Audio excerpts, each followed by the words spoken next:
Moi, j'étais pas là et elle non plus. Et comme par hasard, ma mère me dit, c'est normal qu'il y ait 3 boutiques disparues de whisky, de Ricard et de je sais plus quoi là. Et je dis non, c'est pas normal. Elle me dit bon ben voilà. Et je me rappelle quand j'étais rentrée, ça puait l'alcool dans la maison quoi. Et il était dans la chambre enfermé. Et voilà quoi. Mais c'est ça. Mais combien de fois Angélique et Arbichou m'ont vu enfermée dans ma chambre à clé avec Maxence dans le lit en ayant peur parce qu'il tambourinait à la porte parce qu'il était sous. Et combien de fois ils m'ont dit appelle les flics, mais sinon à part ça c'est moi la méchante quoi.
Est-ce que je parle avec Brice?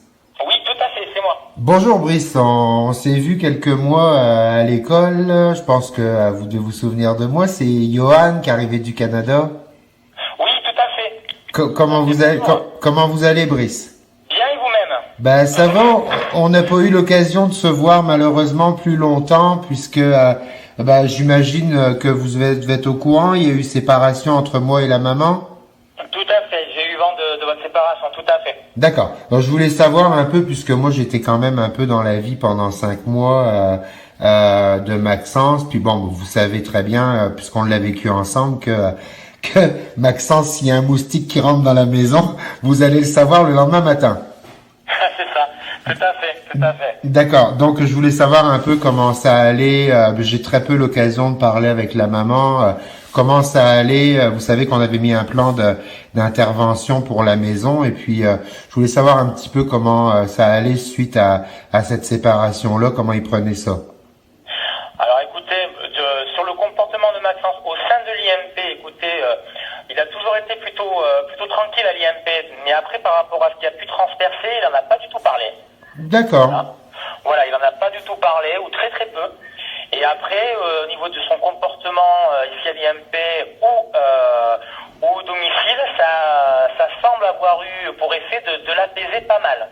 D'accord. Après, voilà. Après, étant donné que c'est une situation qui est quand même personnelle par rapport à votre situation à vous et à la situation de la maman de Maxence, je vous avoue que je ne suis pas trop permis de rentrer dans les détails des comment et des pourquoi. Je comprends et je ne le souhaite pas non plus. Sauf que moi, j'étais un petit peu inquiet parce qu'il m'est venu une rumeur à mes oreilles et vous savez comme moi que si quelque chose comme ça serait arrivé, non seulement on en aurait parlé ensemble, mais vous savez que Maxence, s'il avait subi un tel choc, il vous en aurait parlé aussi. Il m'est venu à mes oreilles une allégation. Vous savez, des fois, quand les couples se séparent, on entend toutes sortes de choses. Et il m'est venu une allégation très grave que pendant que j'étais avec Maxence, sa maman se sera enfermée de peur dans la chambre à clé avec Maxence et que je les aurais quasiment terrorisés. Donc, connaissant Maxence et le lien que nous avions et la relation qu'on avait développée ensemble, vous savez comme moi que si une telle chose serait arrivée, on en aurait parlé. Oui, mais écoutez, moi en tout cas, que ce soit de la part de la maman ou de la part de Maxence, je n'ai pas du tout courant de cette histoire. En tout cas, moi personnellement, que ce soit Maxence d'abord en priorité ou même Madame, voilà, ils ne nous ont pas du tout raconté quoi que ce soit. D'accord, non, c'est ça, c'est parce que c'est quelque chose qui m'est venu à mes oreilles et ça m'a vraiment beaucoup choqué, ça m'a mis à l'envers d'entendre des choses comme ça, puisque et là, systématiquement, avec ce qu'on a vécu, c'est sûr que on le sait, quand il avait pris une gifle par une madame au handball, tout ce qui pouvait arriver à la maison, quand il avait renversé une assiette de nourriture, quand il passait le portail de l'école et avant même d'arriver à Brice, tout le monde était au courant, hein. Ah ben oui, Maxence, c'est vrai que c'est un peu un livre ouvert, donc il a effectivement, quand il se passe un événement, comme il est en capacité de bien expliquer, de bien raconter, en règle générale, on est souvent au courant.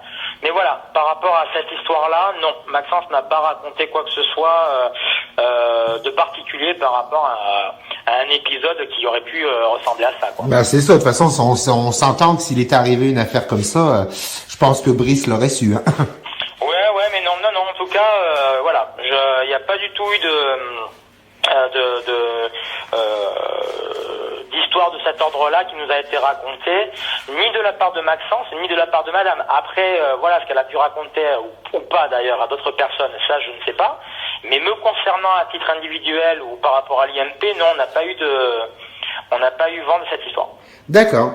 Voilà. C'est super. En tout cas, Brice, c'est la fin de l'année. Je vous souhaite de bien bonnes vacances, de bien belles vacances. Écoute, c'est très gentil, je vous remercie beaucoup. Et puis, puisqu'on ne se reverra pas, je tenais quand même à vous dire, puisque je vous ai vu aller, que vous faites un super travail, un excellent travail au sein de l'IMP et des enfants. Je vous l'aurais dit un jour, mais je vous le dis aujourd'hui. Bon, écoutez, c'est très gentil. Et puis, écoutez, quoi qu'il en soit, je vous souhaite une très bonne route. Et puis, qui sait, si tant est qu'on se croise un de ces jours, voilà. En tout cas, je vous souhaite le meilleur pour la suite. Merci beaucoup, Brice. Au revoir. De rien, je vous en prie, au revoir. Est-ce que je parle avec Brice?